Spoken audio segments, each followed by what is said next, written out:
I do think that everybody is a theologian because theology just means theo is God and ology is the study of. So it's the study of or thinking about God.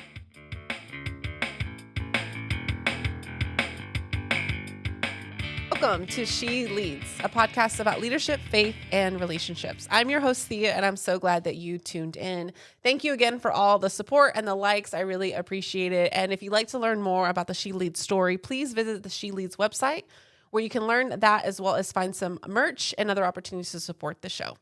Today, I am really excited to welcome Sarah Stone, who I'm going to let her introduce herself and how we got connected. Yeah, hey. Hey. Sarah Welcome. Stone, I am the executive director of Theology on Tap, which is a ministry to, well, really everyone in Houston over good craft beer and good conversation. We'll get more into that. But, and I don't even remember quite how we got connected. Somebody in my Bible study said, you should know this lady. And that's all I really know, actually. Yeah. So locally here in Pearland, there was a little community impact paper who was interviewing podcasters, which actually I got connected with through Pearland Podcast Studios. And then when talking to her, she said, you should talk to Sarah. Okay. And then I just reached out and you were like, yeah, let's do it. Yeah. So here we are. Which is great. So awesome. Thank you so much. Let's just jump into it. You mentioned you're executive director of Theology on Tap. How do you define theology? Sometimes that's a big, hard, scary word that people don't always know what they mean. So since this is your job, how do you define that word? It's funny. I knew you were going to ask this question. I almost brought one. We have like a prop for our photo booth that says everyone's a theologian. I thought about bringing it with me and showing it. It was a little cheesy, so I didn't. But I do think that everybody is a theologian because theology just means theo is God and ology is the study of. So it's the study of or thinking about God, big things, right? And I think anytime somebody thinks about, is there a God? What might that God be like? What's out there in the universe? Who did all of this? If anybody, who interacts with me in this sort of maybe spiritual way? Who am I? Why am I like this? I mean, all those questions are part of being a theologian. So I do think everyone's a theologian. I think everybody does theology, even when they don't realize it. When you're driving or you're in the shower, you're doing theology. Anytime you're thinking about like, man, why did I react like that in that fight? Am I built that way? Is that part of who I am? Is that something I need to not be like? Is there someone that can help me with that? Do I have a soul? I mean, all that kind of stuff. So, I mean, that's broad, but the study of God is the actual, Yeah. Why is this something you're passionate about? Why would you put all your time and effort into an organization devoted to theology? Yeah. Well, it got its roots. There's kind of a funny story you probably don't have time for, but it actually got its roots from online dating, maybe a story for another day. But I'm passionate about it because if God is real, and when I say God, I'm talking about the God of the Judeo-Christian tradition, the God of the Christian Bible. If that God is real, then everything changes. That means a lot of things. It means that we have been created. It means that there's something special about us. It means that there's some life outside of this. There's more to this. There's eternal life. And that's important, right? I mean, if there's eternal life and, the Southern Baptists were right, there's like a good place and a bad place, and we ought to kind of figure that out. But more than that, I believe that there is real, and I've experienced this, freedom, peace, joy, life, love to be had here and now if you know him. So I want everyone to know him.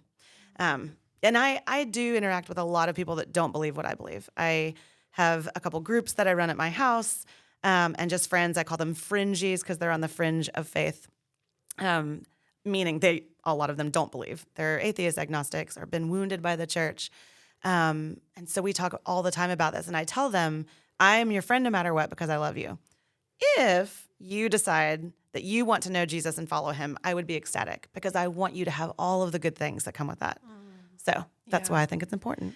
When you explained this, why you care about theology and just this description you gave about who you see God as, right? And that impact, I want to be like, so why don't you work for the church? Yeah. So tell me about Theology on Tap. What is that mission? And even how does beer help in talking about something like theology? Everything. You know that phrase in vino veritas? I know that's about wine, but we can appropriate it. So I was working at a church. I was working at a church doing young adult and singles ministry. And that's where I actually started Theology on Tap. I was doing something called Theology on Tap. That's like not original to us. Lots of people use that phrase, but we now have it coined for Texas at least. And it was just a roundtable conversation with people of different perspectives. A Methodist, go Methodists, reached out to me and was asking about what we do. And we were comparing stories about young adult ministry and how hard it is at these big churches on the west side of town, which are in these affluent areas. They're not getting a lot of singles and young adults.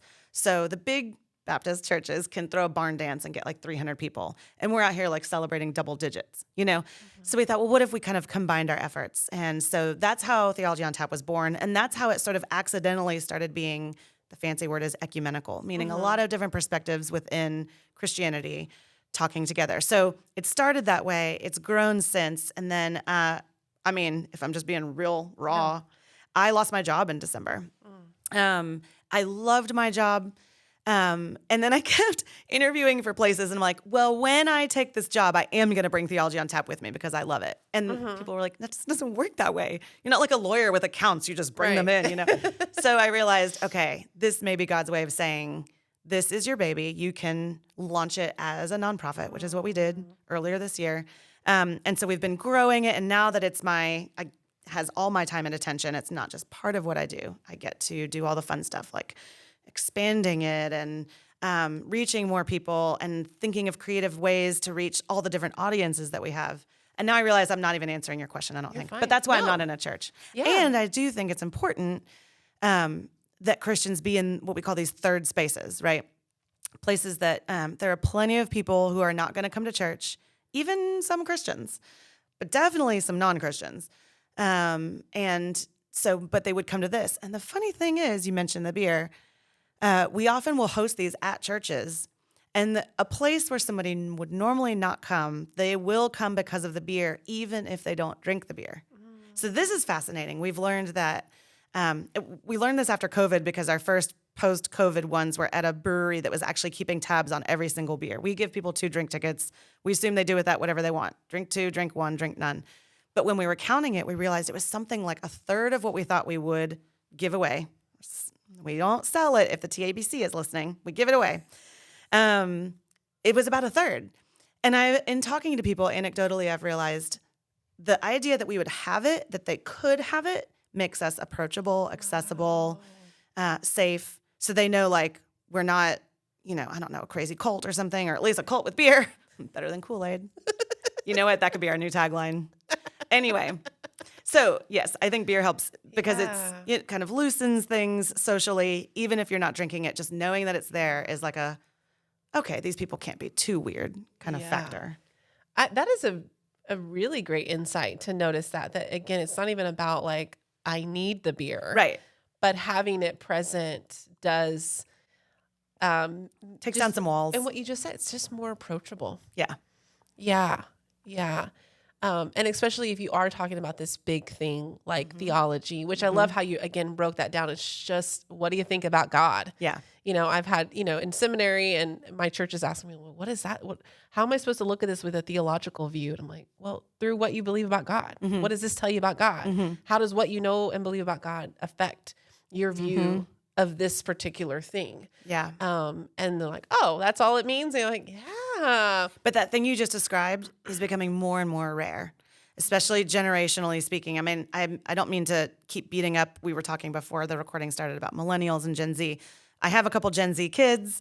I hang out with millennials all the time. They're awesome. But that thing you just described, where your worldview is the lens through which you see everything, how you behave, how others behave, how the world ought to work, your politics, how you spend your money, what you do with your body, all that kind of stuff, I think less and less is actually happening. I think I just listened to a podcast recently with one of the Barna folks, and he said what we used to call nuns, N-O-N-E-S, right? They don't check a box of religion. We now call them the don'ts. They don't believe in God and they don't care.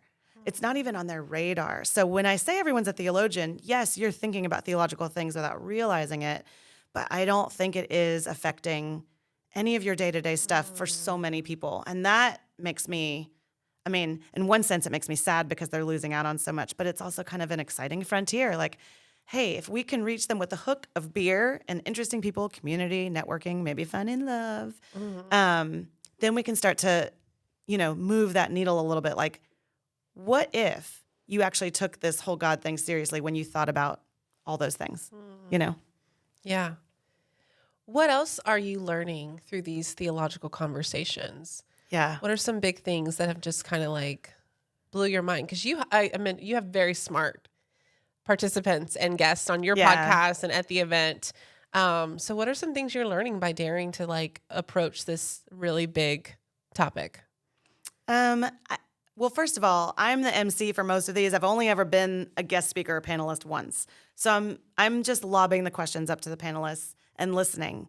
But I have had my mind changed on various things and then changed back sometimes because people make really compelling cases. One thing about Theology on Tap that's really special is that our leadership team is made of lots of different denominations, which is, of course, just a fancy way of saying a slightly different perspective of how to approach God and the Bible, right? So we have like Presbyterians and Lutherans and Baptists and Episcopalians and Methodists and non-denom, and I'm sure I'm forgetting somebody.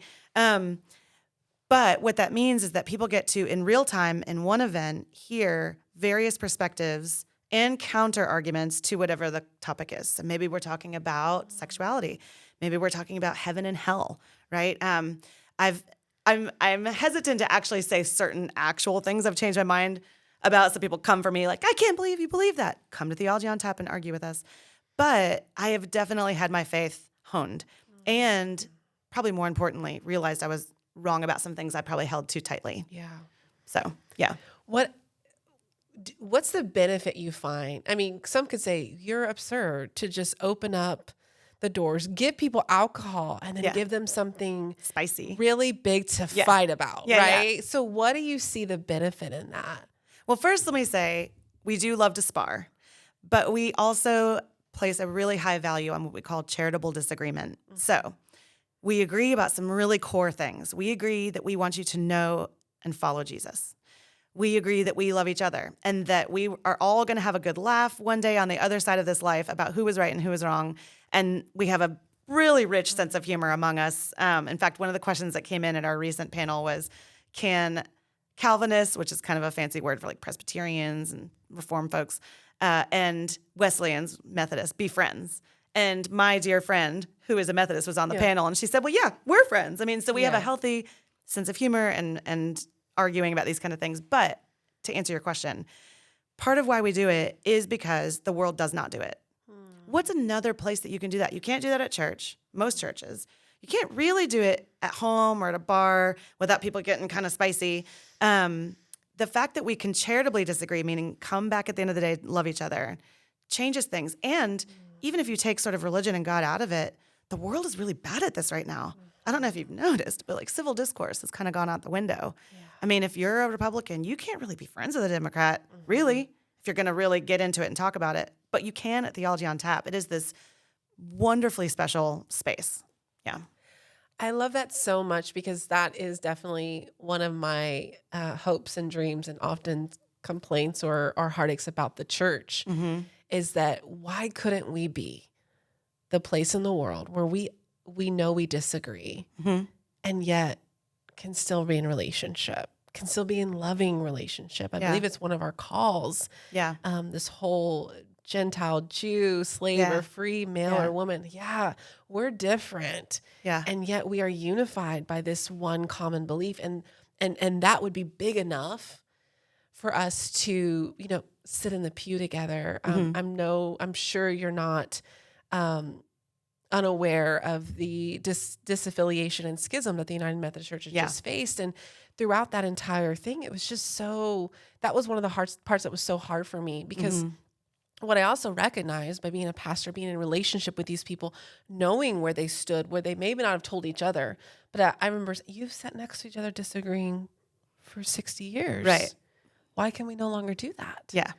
Why do we have to decide that now we can't even claim the same name, which we are still doing even, because that there's a disagreement or there is potential for a future disagreement. Yeah. And so I love that you said that, Theology on Tap is a place where we can do that. And we can do that with love and joy. My husband and I went to an event and there was so much high energy in the room. It was, again, a lot of really, really smart talk.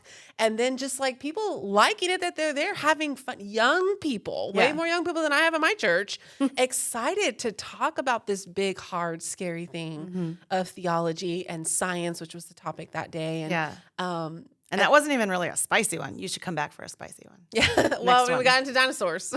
Okay. Which was super, is that spicy? I don't super know. fun. Okay. It's spicy when I'm I will say just one caveat to what you Sure. said. Theology on Tap is not church.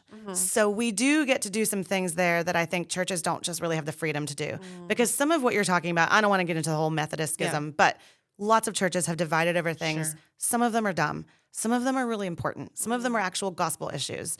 And so the nice thing about Theology on Tap is that I have brothers and sisters on our leadership team who I disagree with about really important things. Do I think it's going to, quote, send them to hell? No. Do I think it's important enough that maybe the church has to actually have hard conversations? Yeah. But in Theology on Tap, thankfully, like we have a woman pastor. Oh, clutch your pearls. And there are plenty of people that don't think we should have women pastors in the church. Well, guess what? Theology on Tap's not church. Yeah. So everyone can cool their jets Yeah. and just have a conversation, which is what we're doing in December if this comes out before then. So I just want to delineate that I do think some of those topics are really important. Yeah. And sometimes you do have to plant a flag because I think the Bible does. But in Theology on Tap, because we're not a church, we can say, okay, so they have their flag there and we have ours here. Why? Let's talk about it so that you in the audience can walk away going, okay, I actually never realized that's why they thought that. Right. You know? Yeah. No, it's really healthy. What are some other dreams you have for Theology on Tap? You said, you Take just over the kind world. No, I'm kidding. you took it on full time this year. Yeah. And so what are some of your dreams? One thing we've started, but we're just in the climbing up phase, is setting up an outreach team to do kind of follow-up conversations with people. Because if we have 150 people at an event, I want to pull the people that have more questions out and talk with them more. So sometimes that means, I should say this, our audience of Theology on Tap is the most bizarre, lovely, strange thing, because about half of them, maybe less than half, are Christians and they're theology nerds. Like they want to nerd out about words that like half the people in the world have never heard, you know. And then there's a really large contingent of people who are either fringies, they're non-believers, or the Christians who've really never kind of thought about this kind of stuff before. So in our follow-up conversations, sometimes people come to nerd out more and be like, well, how could you believe that the earth was created in 6 days? That's insanity and it's millions of years old. But sometimes, or at least my dream is to have conversation with the people that aren't even there. They're dipping their toe in the waters of spirituality. They don't really know what Christianity is all about. They don't really understand who Jesus is.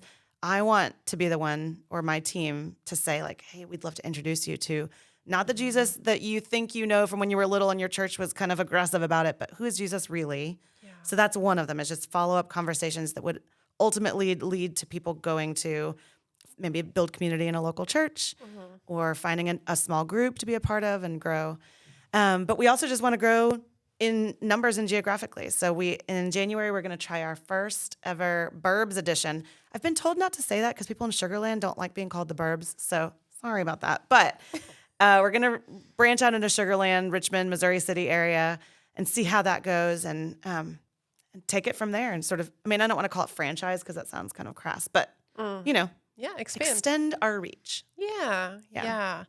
What I'm just thinking of this question because last episode we talked about with the previous guest talked about markers and dashboard and that. So I'm like, what are your like marks of success? What are your accountable achievements? That is so hard in ministry. I know you know that. Yeah.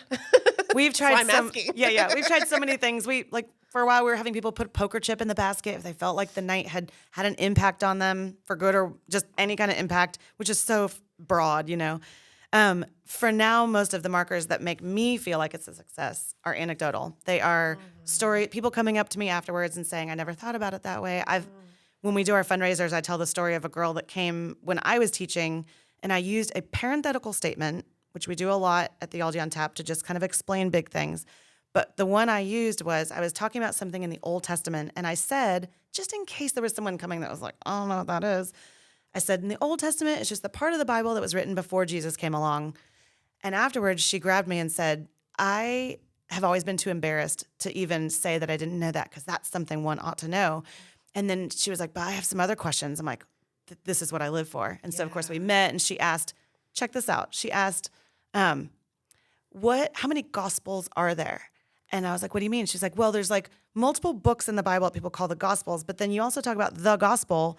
I'm like, man, that's a fantastic question, which Christians, if we've been in the game a while, like we don't think about. So we got to have a conversation that took her eventually over the course of a few months from being an atheist to being a believer. And she's now like leading a Sunday school. So those kinds of things I have in my like arsenal of, yay, this is making a difference. But numbers wise, girl, I do not know. Because even when we have the most people that come, maybe they hate it, you know? I don't think they hate it, but my answer is I don't have a good answer. Sorry to say. Yeah, no, I think that's fair and that's honest. And like you said, in ministry, and actually odds are that's what we're going to go back to. It's going to be those stories. Yeah. The stories of real transformation, where people have been willing to actually be seen, but then as a pastor, as a leader, that I'm willing to see them. Yeah. I'm willing to walk with them and to know that, and how important it is for me to know my community so that those stories come out. And then I'll even say my churches love it when I tell them those stories. Yes. They love it. Churches don't do that enough. They love it when they are their own, they are the illustration. Yeah. You know what I mean? Which, I mean, who wouldn't like we are transformed. We are transforming. God is at work in us, right? Yeah. Oh, just like that. That's all it takes. Wow. You know, and that can really go so far. But it's because I have to know them. I have to be present. I have to do more than come in my office, shut the door, write my sermon, and go out there and, you know, give it to them. And glad hand or something. Say, hope you better like it, right? Or whatever. And so to really be up close and personal. And so, and I love to hear that you do have that opportunity, because from afar, I might just feel like, well, this is an events organization. Yeah. Right. And as you say that, I was just kind of making the connection again. So the event I went to, probably 100, 150 people, right? Like a Sunday morning, right? It's a crowd full of people, and we're experiencing the whole same thing. There's a little bit of interaction, but for the most part, it's a crowd event. But then it's, we have this follow-up. It's, I mean, it's a small group, right? Yeah. It's a further conversation. Yeah. You can actually talk. And I heard a recent church leader said, we don't grow in rows. We only grow in circles. You know, we can kind of get around some people, which I've been trying to really think about that too. Like, how do I get my people out of rows? How do I get them in circles? Especially around a meal. And then everything I do at my home has a meal. Everything is good. Yeah. What any other big dreams you have? I mean, I love to ask leaders, if you knew you could not fail, if you knew your bills were paid for the next 5 years, no matter what it is that you wanted to do, have you been able to dream about what that might be? I mean, I would love to see something like this in lots of other cities, not just our people going to those cities, but cultivating it in those cities, because it seems like what you either have is one denomination at a time doing their own thing, their own church, their own programming, or you have what we call interfaith. So if, you know, Houston has this, lots of places have the interfaith council or interfaith ministries, but that's where you're combining different religions. And I will just say, I don't think those religions are right. Like I love my Muslim and Hindu brothers and sisters. I have them come into my home for meals. But I don't think they know the one true God. So, but those are two very different things, interfaith ministry and one single denomination at a time. But getting several perspectives within Orthodox Christianity, talking, kind of debating, chewing on some things, I think is really rare. I think if we could have that in lots of different cities, it would open up not just a space for people to have civil discourse and enjoy that and get the sort of intellectual feedback of all of that, but to really know who Jesus really is. Because that's kind of what he did, right? I mean, he went to lots of different people groups, religious rulers and poor people and people that were doing naughty things, and talked to all of them and loved all of them. So that would be, if my bills are paid. But I would like if this scenario was like they're paid for the rest of your life, not just 5 years. So. Sure. Yeah. Well, what's the next step someone who is theologically curious could take today? So you've piqued their interest. They're starting to be a little bit more curious, and they're ready to act. What would be the first next step you would suggest? I thought about making a joke, like with every head bowed and every eye closed, raise that hand. No. Well, first of all, come to one of our events. We've got a little box you can check on the paper that'll be in your seat that says you want to have follow-up conversation. We have 2 boxes, actually. One is I want to kind of nerd out. One is like I just have questions. But you can also talk to anybody on our leadership team, on our outreach team. We love talking to people about this kind of stuff, and we are not scary. I have the best team because I know that anybody could talk to any one of them, and it wouldn't be pressure to convert or pressure to be part of my church. It's just going to be a real authentic conversation about Jesus. So, and you used a word, theologically curious. We use the phrase in our tagline is inviting believers and the spiritually curious to explore big questions of life and faith. So that spiritually curious, that's a big group of people. So it doesn't even have to be curiosity around Christianity. It could just be like, who am I as a person? Is there more to life than this? Because I believe there is. Yeah. So. Well, I love that reminder that curiosity is pretty good. Yes. And pretty key. I think I've said just recently too, just how often Jesus answered questions with a question, almost as if he's like, let's play this game. Let's dig in. Yeah. Let's do this. I believe he knew all the answers, and yet your journey is more important. So let's keep asking those questions. Let's keep digging and don't be afraid that you don't already know something. And that you might be a little bit curious. That's a sign that you're interested. Yeah. You want to have a conversation. Sure. If someone wants to connect with you, they want to learn more, where should they go? How can they find you? Everything you need to know about Theology on Tap is at HoustonTOT.com. TOT is for Theology on Tap. One of these days we're going to serve tater tots and make it a whole thing, but HoustonTOT.com. And then I'm everywhere. I am like on all the social media. I'm an extrovert, so I'm on Facebook. I'm on Instagram. You could probably just Google my name and Theology on Tap and it would come up. So all the ways. Awesome. Well, thank you again for being here, Sarah. Yeah. We'll continue the conversation in part 2. Thank you for tuning in. And as always, I'd love to hear from you. What are your thoughts? What are your questions? What are your feedback? Where are you now, maybe theologically or spiritually curious? You can email those directly to me at sheleadscomments@gmail.com. That, as well as the link to She Leads website, are all in the show notes. So check it out, and we'll see you next time. Thanks for tuning in. She Leads is produced by me, Thea Curry-Fuson, recorded and edited by Pearland Podcast Studios. All thoughts and expressions shared by the guests are theirs and not the organizations they're affiliated with. Thanks for tuning in. Check us out next week to continue the conversation on She Leads.